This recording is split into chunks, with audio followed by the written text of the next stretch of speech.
Hello everyone, and thanks for tuning in. This is the Floureon QX80. It has been out for a little while, but I just got one.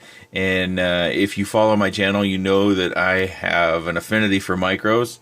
A good part of my quadcopters are in the micro subcategory. Anywhere from, I think, RC Groups classifies them as anything below 150 millimeters. This one is 80 millimeters, motor post to motor post, or stem.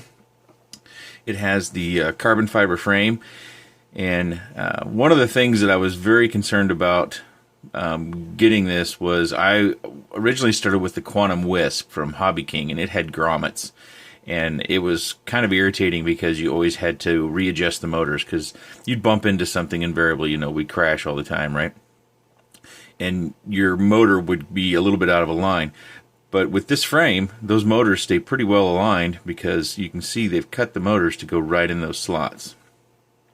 It also features an F3 flight controller, and it has a 25 milliwatt 500 TV line PAL camera, and it's 32 channels. And you can see it's got the flexible coaxial cable, and it's got switches down here. Let me get a pointer. Hopefully you can see this. Right down in there you can see the dip switches.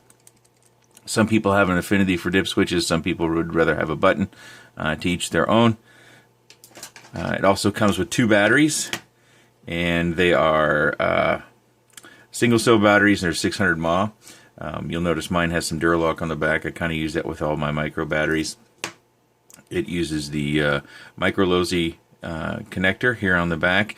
And one thing it probably sticks right out at you is the fact that this doesn't come with it, and these are just a couple of zip ties, and all I did was loop them around, pull them through, kind of measure it up, you know, just not even very precise, just wanted to have it above here, and then I super glued it to the frame using Gorilla Glue, and that didn't take but 5 minutes, and then I had some protection. The tricky part about that is making sure you get it to where you have prop clearance all the way around, and you also have to have your antenna have clearance all the way around. So be careful if you do choose to do that. I soldered on a Spectrum receiver, which is underneath the black tape here, and it works very well. I do a lot of those. You can get these Lemon satellite Spectrum receivers for under $6 from LemonRx.com. Sometimes if you get them from here in the States, you have to pay about $8 or $9 for them, but still very, very cheap. And when it comes to flying within 200 meters, it works just fine. I haven't had any problems with flyaways or fail-safe kicking in or anything like that. Also in the box, you have a cable to charge both batteries at the same time, so you have to use your balance board and your charger. And it also comes with this little carbon fiber prop remover, and that's a nice little bit they've included because that doesn't always come with the parts that we buy, and you don't want to be cranking on these motor stems because you bend one and you're done. It also comes with a really nice set of instructions that are printed in color that tell you how to set up your receiver, and it also gives you your dip switches there, gives you your layout, tells you what to do with your Tyrannus. If you have a Tyrannus, tells you how to set it up. So a nice little bit of instructions. Mine came in a hard protective box, so it wouldn't get squashed. And mine also came assembled. I've seen a couple other videos where people have received these and they come in kit form.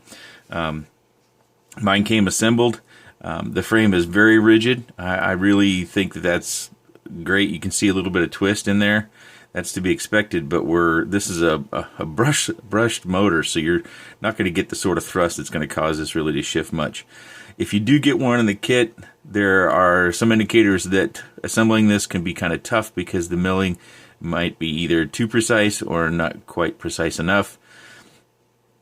I would say you want to try to take an edge or a corner and get it started and then try to push it in there. I wouldn't want to file it down too much. I mean, if you have to, you have to. But filing it down is actually going to decrease its rigidity. But you got to get it together, right? So you do what you got to do. The rubber bands, I suppose this is supposed to keep your battery in, but it's really not going to do it. So you can see I've used some Duralock. This is the slim profile on the bottom. The camera is secured with another rubber band. It's also got, let me see, where'd my pointer go? I put it away. You probably won't be able to see this. See if I can get an angle. But right down here is some double-sided foam tape. It's black. And it works just fine, but I do think this rubber band is a little bit too loose. And I did notice that when you do land hard, before I put these on, that the antenna would and the whole camera will shift back, and you might get some prop strikes. Normally with this right rear motor, the camera and everything would shift back, and then bonk, you get a little strike there. Not too bad, but doing this helps to kind of keep that in place. And then a shorter rubber band, like a loom band, will probably help hold this firmer. And you can also see that it has a little bit, hopefully you can see that, it has a little bit of up tilt. It's got a really wide angle field of view. So a little bit of up tilt is good because you can still see the ground easily when you fly, and you'll see that in the flight footage that we'll post up here in just a minute. Overall, my impressions of this have been very good. I have experience flying a number of different micros. Actually, I've got another micro frame just sitting up here I was going to be building out, but haven't gotten to it yet because I've been flying this thing around. And I've got several other micros in my collection. If you're a long-time subscriber, I gave away a micro in our giveaway, and I've been a big advocate of the efficiency frames from Picnic Quads. And I haven't had a single one of those break, and I've bashed them and flipped them and run them into the playground out back and all sorts of stuff. But I'm impressed with this frame. Even with the grommets, it holds the motors firm, and it's a nice rigid frame. One thing I should also might help you is if you mount your batteries this way in here, and it will help keep this tucked underneath. So if you are doing flips and rolls, that you don't have any issue with this getting up out of here, because if you have your battery this way, it's possible. It's pretty slight, but it's possible that you might get something in the props. And anytime you have a prop strike, that decreases your motor life. And that's another thing that these little zip ties glued to the top do, is that when you land upside down, you won't be landing directly on these motor stems. See how far these props are off of here? You do not want to land on those in any way, crash on those in any way, shape, or form. I think this is holding it in, but you can see there's a little gap, and if we move the end cap out at all, that motor's dead. And then usually you want to replace all four when you're replacing brushless motors. Or not brushless, brush motors. So these kind of serve multiple purposes. They hardly add any weight to it at all. Speaking of weight, let's weigh this up without a battery, and we'll compare it to a couple other micros. So as I have it, 41.6 grams. I think on the site they list it, takeoff weight is what they listed as 55 grams. So let's see what it's like with the battery. So 2 grams. I don't think they're including the receiver. That's about a gram and a half. So dry weight again, 41.6. Now let's compare it to this micro that has seen many, many, many, many flights. 45.6. Now let's move down to something that's closer in motor diameter. We do a comparison here. Let me see if I can get that both in shot. The E010 is smaller and it has the hoops on it, but it's pretty comparable. You know, we've got 5 or 6 millimeters in each direction. It comes in at 20.4 grams, and the original Tiny Whoop comes in at 19.4.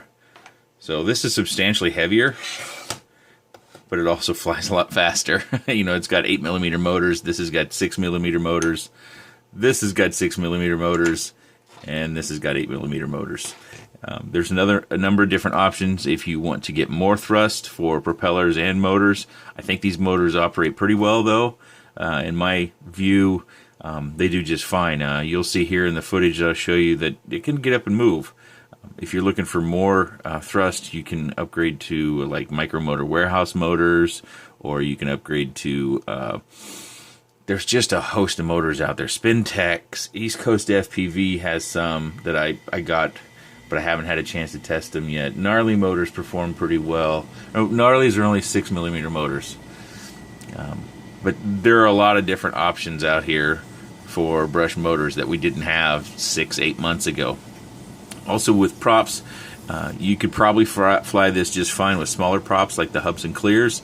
These are real flexible, and you notice the big difference is that these props sit down on the motor cap. So if you do have a strike, your chances of popping the end cap off are less because the prop is already all the way down, and then when it lifts, it gets a little tiny gap in there that the props, when the props provide thrust, there's a little bit of shifting in there. So I would suggest moving on to maybe other props. Parrot props are really popular. Walkera Ladybird props are also very popular. Tuning with this is pretty good, and I'll put a not a screen dump, but a CLI dump in the description down below, as I do with most models, so you can take a look at how it's set up. The only thing I changed on mine was for indoor flying. I do fly in stability mode. It's Horizon, I believe, for CleanFlight. I can't remember the name right now. And I decreased the strength of Horizon mode down to, I think it's 0.005, and so it gives a little bit of an acro feel.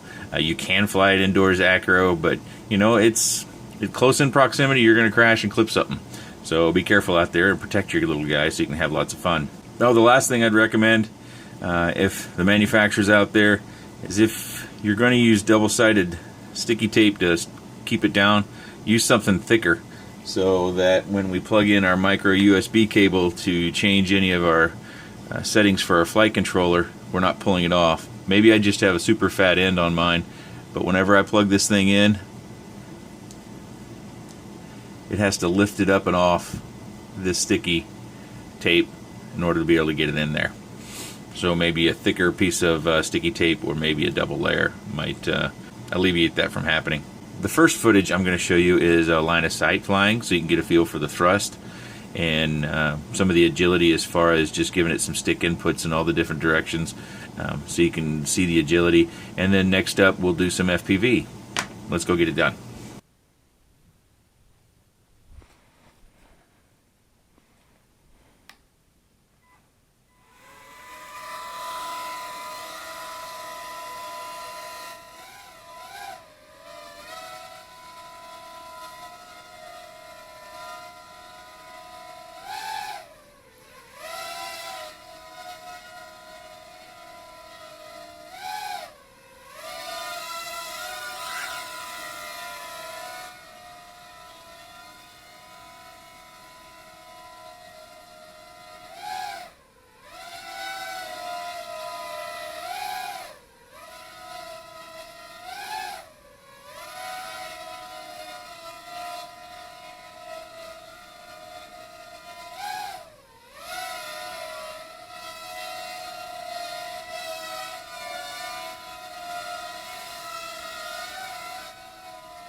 back at the desk for my final thoughts. I've given you all the tips I can think of. Who's this for? Well, it's really for anybody. If you're learning to fly, it's a great kit to start with. You can get into FPV as far as your vehicle goes for a fairly inexpensive price. You get performance that you can grow with. You don't necessarily have to know how to solder to a great deal. You just need to be able to hook up your receiver with whatever manufacturer you're with. Eventually you're going to need to replace the motor, so you're going to need to take a shot of where all the motor wires are, and don't forget where they're soldered to. If you live in a climate where it's cold a lot, or if you live in a place like I do where it's windy, it's a great quadcopter to fly around in the house. You shouldn't cause any damage really to anything. You can always take and put some liquid electrical tape around the edges of this carbon fiber to help keep from damaging your walls in your home. It's a good low-cost solution to really learn to fly, and if you already know how to fly, it just gives you the opportunity to be able to fly more, because you can fly indoors, you can go to a gym, you can fly in the hallways of a school if it's allowed, or you can fly up and down hotel hallways, or you see a lot of the pro pilots taking the tiny whoop, and wherever you take the tiny whoop and you fly it, you can fly this too. And you might get grounded a lot more often than the tiny whoop, but it's going to give you the added flexibility of being more agile and more aggressive as well. If you have any questions or comments, leave those in the section down below, and I'll leave you with some additional flight footage. Thanks for watching.